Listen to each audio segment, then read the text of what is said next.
সম্মানিত মুসলিম কারাম, আমরা চিন্তা করি না ন্যাক কত বড় একটা দামি মূল্যবান একটা বস্তু। আপনার জীবনে যদি দুনিয়ার জগতে চলতে যান, আপনার যেরকম টাকা মূল্যবান, টাকা ছাড়া আপনার কোনো দাম সম্মান মর্যাদা পায় না। টাকা না থাকলে আপনার কাম কাজ করে খাবার না হইলে, অক্ষম থাকলে আপনি ভিক্ষা করে খাওয়ান লাগে। শুধুমাত্র ভিক্ষাটা করতেছেন টাকার জন্য, নাহলে কি আপনি ভিক্ষা করতেন? টাকার জন্য আপনি ভিক্ষা করতেছেন। টাকা নাই, কাম কাজ করে খাবার পান না, অসল, আপনি দুর্বল, এই জন্য আপনি ভিক্ষা করতেছেন। আল্লাহ সুবহানাহু ওয়া তাআলা, আল্লাহ জাল্লা শানুহু দুনিয়ার জগতে দুর্বল মানুষকে, অক্ষম মানুষকে আল্লাহ তাআলা বসায় বসায় খাউন খাওয়ায় না, তারে এরকম ভিক্ষার আল্লাহ তাআলা এরকম জায়েজ করে দিয়েছেন যে তুমি মানুষের কাছে হাত পাতো, মানুষের কাছে চাও, মানুষ তোমাকে, আমি আল্লাহর নামে ভিক্ষা চাইলে দয়া করবে, মানুষ তোমাকে ভিক্ষা দিবে, আর ওই ভিক্ষার টাকা দিয়ে তুমি তোমার সমস্যার সমাধান করতে পারবে। তোমার পোশাক, তোমার এরকম খাওয়া, তোমার এরকম ফ্যামিলির ভরণ পোষণের সব কিছুর দায়িত্ব তুমি নিতে পারবে। ভিক্ষা করে তুমি সংসার চালাইতে পারবে। আল্লাহ সুবহানাহু ওয়া তাআলা, আল্লাহ জাল্লা শানুহু রিজিকের মালিক, এই কথা সত্য আমার ভাই। হ্যাঁ, আল্লাহ তাআলা উসিলা ছাড়া রিজিক দেয় না। আল্লাহ তাআলা রিজিকের মালিক। আল্লাহ তাআলা এই ভিক্ষা যারা করে এদেরকেও আল্লাহ তাআলাই রিজিক দেয়। অথচ আমরা মনে করতেছি যে এই লোকটা ছায়া খাইতেছে, যার কাছে চাইছে সে দয়া করছে, আর সে দয়া করছে, আর যে ছায়া নিল হ্যাঁ তার কাছ থেকে নিল, সুতরাং এখানে তো আল্লাহর কোনো মাধ্যম দেখি না। না আমার ভাই, আল্লাহ সুবহানাহু ওয়া তাআলা, আল্লাহ জাল্লা শানুহু বলেন, আমি যে রিজিকের মালিক, ও বিকুপ্রেও আমি আল্লাহ তাআলা কিভাবে রিজিক দেয় জানো তোমরা?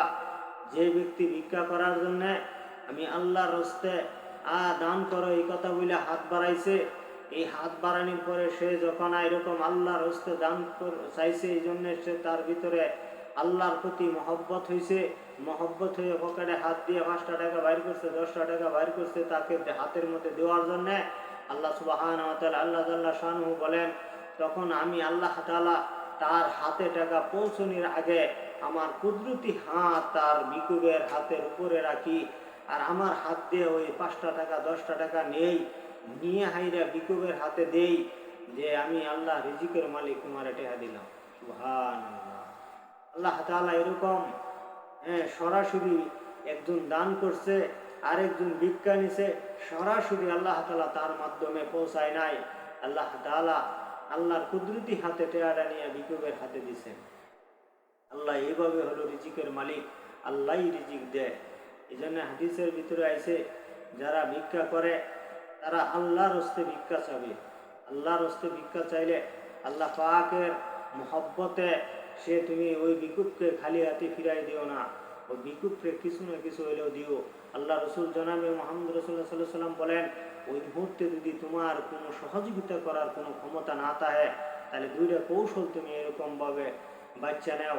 একটা কৌশল যে ভাই বাবা আমার কাছে তো নাই, অমুকের কাছে যাও, অমুকের কাছে যায় বলো আমি পাঠাইছি, সে যেন আল্লাহর হস্তে তোমাকে কিছু দান করে। এইভাবে আল্লাহ রসুল জনাবে মুহাম্মদ রাসূলুল্লাহ সাল্লাল্লাহু আলাইহি ওয়াসাল্লাম এরকম অনেক ভিক্ষুককে আল্লাহ রসুলের কাছে এরকম দান করার জন্য হাত বাড়াইছে, সাহায্য চাইছে, হাত বাড়াইছে। আল্লাহ রসুলের কাছে ওই মুহূর্তে ছিল না। আল্লাহ রসুল জনাবে মুহাম্মদ রাসূলুল্লাহ সাল্লাল্লাহু আলাইহি ওয়াসাল্লাম এরকম বলছে, উসমান গনির কাছে যায় বলো আমি মুহাম্মদ সাল্লাল্লাহু আলাইহি ওয়াসাল্লাম পাঠাইছি, তোমাকে দান করে দিব। একদিন এক ভিক্ষু ভাইয়া এরকম নবীজির কাছে, আল্লাহ রসুলের কাছে এরকম চাইছে ভিক্ষা। নবীজি বলেন যে আমি, আমার কাছে তো নাই, ওই যে আমার এক সাহাবী আছে উসমান গনি, তার কাছে যায় বলে আমি পাঠাইছি। তার কাছে যাওয়ার পরে দেখে যে হযরত উসমান গনি রাদিয়াল্লাহু তাআলা আনহু তার পায়ের জুতা, নিজের জুতা ছিঁড়ে গেছে, নিজে ঠিক করতেছে। ভিক্ষুক ভাবলেন কত বড় কিপটা, কত বড় অভাবী লোক সে মনে হইতেছে, তার এরকম জুতা ছিঁড়ে গেছে, এটা সে নিজে ঠিক করতেছে, আর আমারে সে আর কি দিব, সে আর চায় নাই। আল্লাহ রসুলের কাছে রিটার্ন ফিরে আইছে। আল্লাহ রসুল জনাবে মুহাম্মদ রাসূলুল্লাহ সাল্লাল্লাহু আলাইহি ওয়াসাল্লাম বলেন, আরে তুমি যা চাও বলো, আমি মুহাম্মদ সাল্লাল্লাহু আলাইহি ওয়াসাল্লাম পাঠাইছি, সুতরাং তুমি কেন ফিরে আইলা?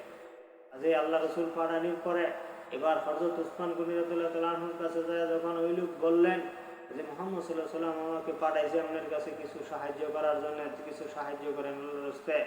হযরত উসমান গনি রাদিয়াল্লাহু তাআলা আনহু বললেন, তুমি একটু অপেক্ষা করো, হ্যাঁ আমার এরকম ভাবে সিরিয়ার থেকে কিছু উট আসতেছে মাল বোঝাই নিয়া, এই মাল বোঝাই উট, যে উটটা তোমার পছন্দ হয় এরকম একটা উট শুদ্ধা মাল বোঝাই শুদ্ধা আমি তোমার দিয়ে দিব।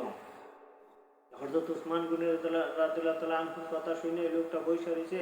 কিছুক্ষণ পরে 70টা উট বোঝাই মাল নিয়ে আসছে। আসার পরে হযরত উসমান গনি রাদিয়াল্লাহু তাআলা আনহু বলতেছেন, তোমার মনে যেই উটটা চায় এই উটটাই তুমি নিয়ে যাও, আমি ওই উট শুদ্ধা মাল শুদ্ধা তোমাকে দিয়ে দিব আল্লাহর রাস্তায়।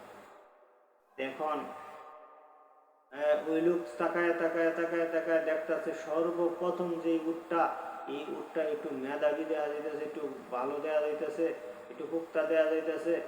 এই উটটাকেই সে বললো এই প্রথম উটটাই আমাকে দিয়ে দিন। এখন হযরত উসমান গনি রাদিয়াল্লাহু তাআলা আনহু বললেন, ঠিক আছে উটটা তোমাকে দিয়ে দিলাম, নিয়ে যাও। এই উট নিয়ে যখন রওনা দিছে তখন বাকি 69টা উট যে তার ওই উটের পিছনে ছিল, নিয়ম ছিল প্রথম উট যে দিকে যাব বাকি উট গুলানো সেই দিকে মেলা দিব। এটা হলো উটের একটা মানে বৈশিষ্ট্য। এখন এই উট যখন আর 69টাও মেলা দিছে, ওই লোক পিছন থেকে বলতেছে, আমি তো প্রথম উট নিয়ে যাইতেছি, আপনি বাকি উটগুলো ফিরাই রাখেন, আমি এই উট নিয়ে যাইতেছি গা। হযরত উসমান গনি রাদিয়াল্লাহু তাআলা আনহু বললেন যে তোমার এই উটের সাথে যত বাকি 69টা উট মেলা দিছে, আমি আর এটা ফিরাই রাখতে চাই না, যাও তোমার আল্লাহ রাস্তায় দিয়ে দিলাম এটি। আল্লাহু আকবার, সুবহানাল্লাহ। 70টা উট বোঝায় মাল শ্রদ্ধা ওই ব্যক্তি বিকুট পায়ে গেলেন। আজ রাসূল এখানে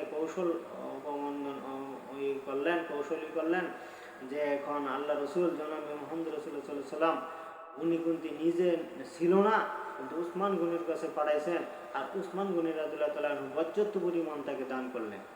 এই জন্য আপনার কাছে না থাকলে আপনি এরকম আপনার বন্ধুর কাছে অথবা আপনার ছেলের কাছে অথবা যার কাছে আপনার বিশ্বাস হয় তার কাছে আপনি পাঠাবেন, বিকুপকে খালি হাতে ফিরিয়ে দিবেন না।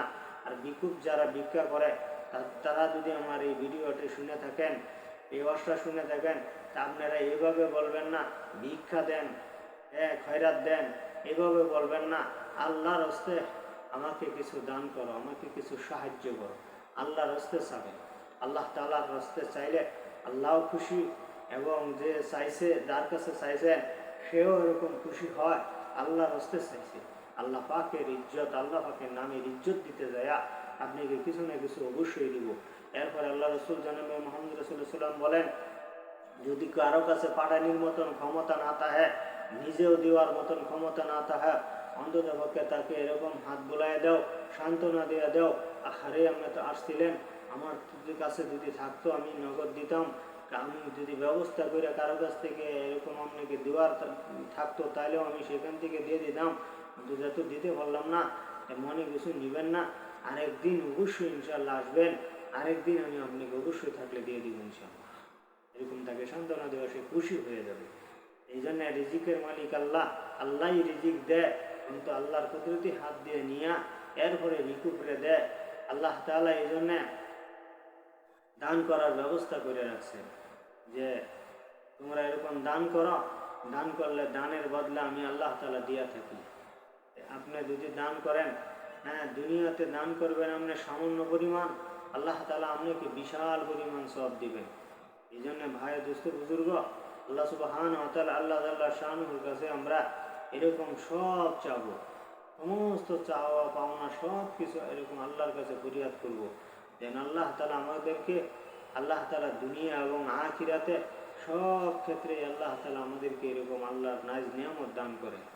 আল্লাহ তাআলার কাছে এরকম আমরা ঈমান চাবো, হেদায়েত চাবো, গুনাহ মাফ চাবো। আল্লাহ তাআলার কাছে এরকম আমরা প্রতিজ্ঞা নিব যে বেশি বেশি নেক যেন করতে পারি। নেকের অনেক দাম আমার ভাই, নেকের অনেক দাম। নেক আমরা করি, নেক থেকে যেন আমরা বঞ্চিত না হই। এখন আমরা এই কথাগুলো শুনলাম, আমরা মানার চেষ্টা করি, আল্লাহ তাআলার কাছে আমরা সাহায্য চাই।